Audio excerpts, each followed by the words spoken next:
guys for landing on the Saab channel. This video is going to be how to replace a broken shifter cable bushing in a Saab 97X. Now, with this vehicle, when we go to select a gear, the gear selector does not put the car into the desired gear. In fact, you can just go back and forth with this. So, oftentimes that is indicative of a broken little plastic piece that connects the shifter cable to the transmission. So we're going to be doing this repair using a replacement piece from bushingfix.com. I've used these little kits for 9.3s, 9.5s, and they also make one for the Saab 9.7, which so happens to correspond to a number of GM and Ford Dodge vehicles. This one was about $25. I paid another $25 to get it expedited because I need this car running and drivable.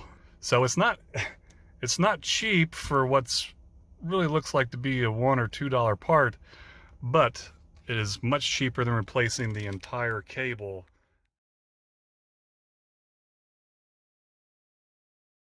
First thing we're going to do is crawl into the driver's side of the car and locate where the shifter cable end meets the transmission lever.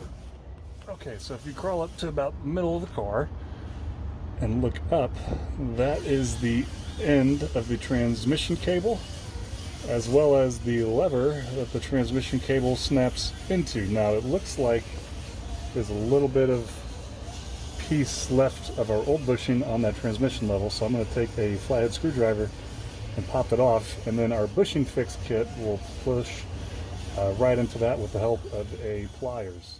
All these instructions can be found on bushingfix.com. Just look up the TB1 kit, but the part that was kind of unclear to me was which end goes into where. So you take this one that has all the notches, we're going to stick this into the little cup that they give you, and then this part will get threaded into the cable end, and then we'll take this cup off and make sure that this notched end that's now inside the cup is what clicks onto the transmission lever.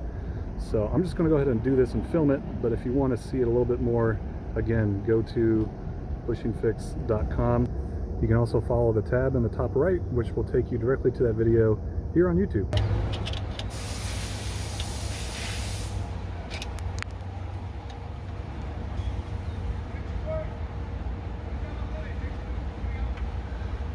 Old bushing. Okay, now we're going to take our bushing, insert it into this little red piece they give you. One thing I will say is you want to make sure that see how this cable's hanging. It could go, if you're wondering if it should go down like this or up like this, it should be up like this where these four little claw teeth are hanging down. It has the tendency to want to go like this, but from what I've seen, it looks like those four teeth need to be facing downward. Yeah, so then it goes in this.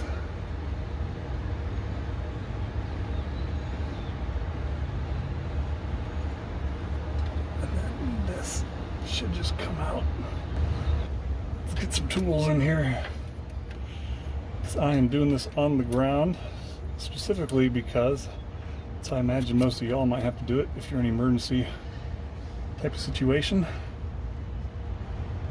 So you can just crawl under here. No jack required. Obviously, if you had one, it'd make things a little bit easier. There we go. This is notched end, or this end with the four notches in it. That's what goes onto the actual lever, and we have our four teeth facing down. So let's just pop this guy on. Now, I know the car's in park, and as well as the gear selector's in park, so this should all line up. But for whatever reason, if yours is not, it's important to note. You can just stay in there long enough for me to get a vice grips on here.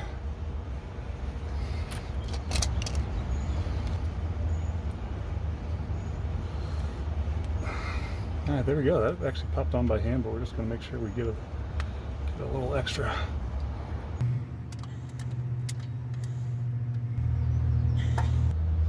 Wow, is that really it? Yeah, that seems like that's it. Huh. Well, let's go up top and shift this thing into drive a few times and make sure it stays.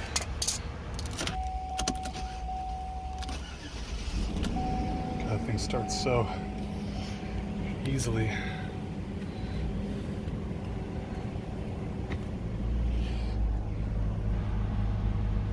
Aha! Wow.